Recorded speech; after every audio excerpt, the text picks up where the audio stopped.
One of my favorite quotes is by a wonderful man named Wilbert Alex, the originator of trance dance.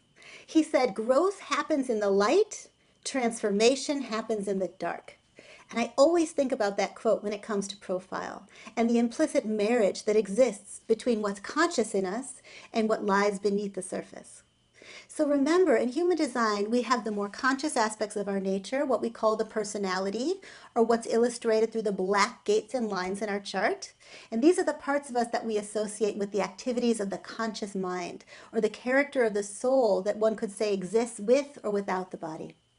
Then we have the less conscious aspects of ourselves, what we call the design in human design, or the red parts of our chart. We have the body and its inbuilt intelligence working all the time, whether or not our minds are consciously tracking or controlling what it's doing. This, at least in one very real sense, can be seen as the dark or hidden aspect of our nature. It's often through the body, through its attractions and its repulsions, its intuitions or feelings, its cycles and its chemistries, that change happens. And it's often through the body that we actually draw to us the opportunities, the people, even the thoughts that ultimately inspire change. And I'm talking real deep change. Very rarely is it our heads and all of the thinking and planning and scheming that they do in the light of our awareness that bring about the biggest transformations in our lives. So for me, this is yet another reminder that no matter what kind of flower we are, it's all about surrender in the end. Surrender in so many ways must include a deep trust in our bodies, in the dark and hidden design element of our being. So this week, I'm going to invite you to explore both the light and the dark or hidden aspects of your profile. Each line holds equal importance. In this exercise, I'd like you to start thinking about the two lines in your profile in relation to the light and the dark that I speak of. How your first line relates to your personal growth, what's been in the light of your awareness as you've moved through life. And how the second line in your profile relates to the deeper transformations in your life, how it might speak to the intelligence that's been working underground, helping you let go when you needed to let go, to be willing to enter the unknown in order to make an important transition, even if it wasn't easy. So the invitation this week is to create a yin-yang flower. So let's start with the yin-yang center. Let the white half reflect the first line in your profile, representing personal growth in the light. And let the black half reflect the second line in your profile, representing transformation in the dark. As always, you can do this in any way that you want. You can do this visually, as a drawing, a painting, a sketch, or a collage. You can use words or no words. You can dance the yin and then dance the yang and then synthesize both parts into a single fluid back and forth movement.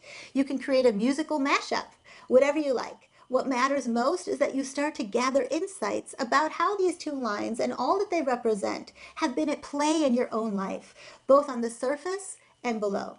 Now remember, within each yin, there's a small little dot of yang, and within each yang, there's a small dot of yin. So be aware of this paradoxical truth as well, and see if you can find a fun way to bring this paradox into your expression.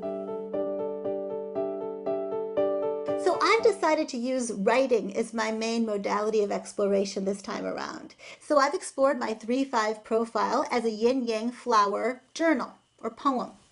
I wrote all kinds of memories and stories from my life and thoughts that reflected the essence of each of the lines in my profile, and then I placed them on the different sides of the yin-yang symbol. It was so interesting to look at my life through this particular lens. So here's a little look at it to give you just one example of how you could potentially approach this process.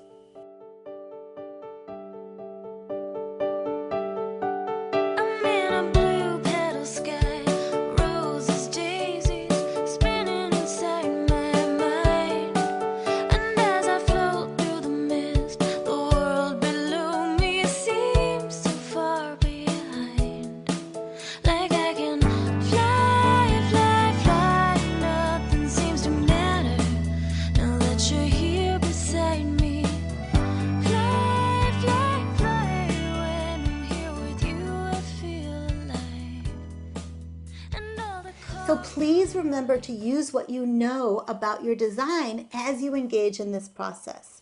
So for example, if you're a generator, trust the modality that you genuinely respond to and only do this process when you have the energy for it.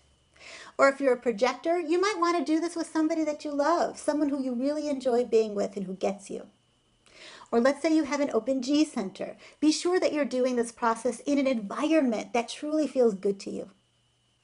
Or even in this case, when we're dealing with profile, if you've got a 6 in your profile, you might want to divide up either the yin or the yang, depending on the position of your 6th line, into 3 sections, just for fun, and see whether you notice anything about the 3 distinct phases of your life. Okay? You get the idea.